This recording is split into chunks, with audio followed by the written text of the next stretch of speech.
ఇది నీ హృదయం కదా, ఆ హృదయంలోకి ఏది వచ్చిందో చూడడం వదిలేసి మనుషుడు ఏం చేస్తాడు? క్రియ రూపంలో సాతాను ఎంత తెలివైనాడు చూడండి. కానీ నీ క్రీస్తు తెలివిని నువ్వు సంపాదిస్తే ఆడిప్పుడో ఓడిపోయినవాడు సాతాను. ఎందుకంటే క్రీస్తు గెలిచి నీ జీవితాల్లో నడిపిస్తానికి ప్రయత్నం చేస్తున్నాడు. ఈరోజు మనుషులు చేయలేనివి మనుషుల ద్వారా మెనీ పీపుల్ ఫిక్స్. ఈరోజు మనం అనేక మంది ఈరోజు ఏం ఫిక్స్ చేసుకుంటామంటే మన అలవాట్లు, మన బయట రూపము, మన ఘనత, బయటకు జరుగుతున్న పరిస్థితిని, సింటమ్స్ చూస్తాం. కానీ దేవుడు చూసేది నీ సమస్య యొక్క కారణం ఏంటో చూస్తాడు, దాన్ని ముడతాడు. ఎప్పుడు కూడా సమస్య లోతులో ఉంటుంది కానీ పైన కనిపించదు. ఆ గాయం ఈరోజు స్వస్థపడకుండా మాత్రం, ఆ దాగబడిన బానిసత్వం నుండి నువ్వు విడుదల పొందకుండా మాత్రం, ఆ భయమో, ఆ మెమరీయో, ఆ రహస్యంగా ఉండే ఆ బంధింపబడిన స్థలమో, ఆ దోషమో, ఆ సిగ్గో కొన్నిసార్లు మనకు నొప్పినిస్తుంది. కానీ ఉపవాసం ఒక్కటే ఆ దాగిన స్థలాల్లో యేసుక్రీస్తు ముట్టడానికి అవకాశం ఉంది. ఉపవాసం ఒక ప్రార్థన నీ జీవితాల్లో దేవునితో నువ్వు గడిపితే ఈరోజు నువ్వు సింటమ్స్ని ట్రీట్ చేస్తాం ఆపి యేసుక్రీస్తు ద్వారా మూలంని ట్రీట్ చేస్తావు.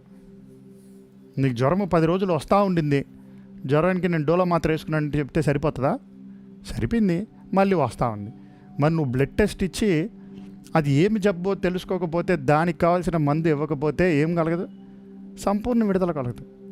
ఈరోజు నువ్వు పైన వచ్చేది మాత్రం ఈరోజు స్వస్థపరచాలనుకుంటే ఈ సంవత్సరం, రాబోయే సంవత్సరంలో కూడా అట్టే ఓడిపోతావు. జాగ్రత్త.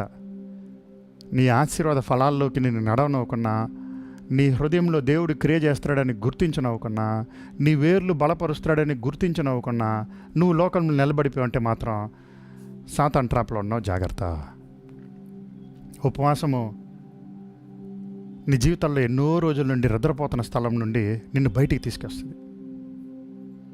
ఎన్నో చోట్ల నీ జీవితంలో దాగి ఉన్న స్థలం నుండి ఆ యవన బిడ్డ లేచి కూర్చున్నాడు.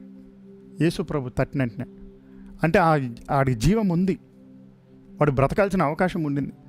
నీ జీవితంలో ఈరోజు ఎన్నోసార్లు ఏం చేసి ఉన్నావు? పడుకుని కూర్చుని ఉన్నావు. Fasting is where you are. ఈరోజు ఉపవాసం అనేది నువ్వు ఎక్కడున్నావు అక్కడ ఉంటావు. బహుమానాలు ఈరోజు నిన్ను లేపుతుంది, పిలుపు ఈరోజు నిన్ను లేపుతుంది, ఆధ్యాత్మికమైన ఆకలి నిన్ను లేపుతుంది, నీ కళలు ఈరోజు నిన్ను లేపుతుంది, ప్రార్థన జీవితం ఒకటి నిన్ను లేపేది, భవిష్యత్తే నిన్ను లేపేది. కొన్నిసార్లు మన జీవితాల్లో ఆశీర్వాదాలు కావాలనుకుంటాం, కానీ అంతరంగంలో పునరుద్ధానం లేకుండా ఆశీర్వాదం కావాలనుకుంటాం.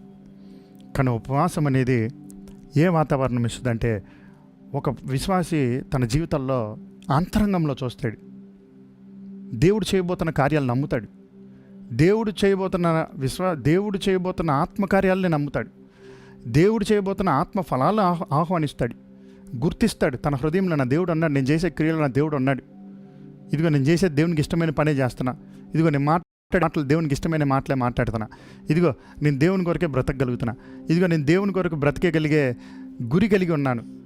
ఈరోజు విశ్వాసులుగా ఉంటున్నావు, నువ్వు ఒకరిని క్షమించలేకపోతున్నావు. విశ్వాసిగా ఉన్నాను అనుకుంటున్నావు, ఈరోజు నీ కారణం ఏంటో నువ్వు తెలుసుకుంటా. నీ వ్యక్తిగత జీవితాల్లో నువ్వు సరి చేసుకోవాలంటే నీకు దేవుని శక్తి కావాలి. దేవుని శక్తి లేకుండా ఈరోజు నీ విశ్వాస జీవితాన్ని నువ్వు సరి చేయలేవు. ఉపవాసం ఒక్కటే దేవుని దగ్గర నుంచి నువ్వు పొందుకోవాల్సింది నువ్వు తిరిగి పొందుకుంటావు.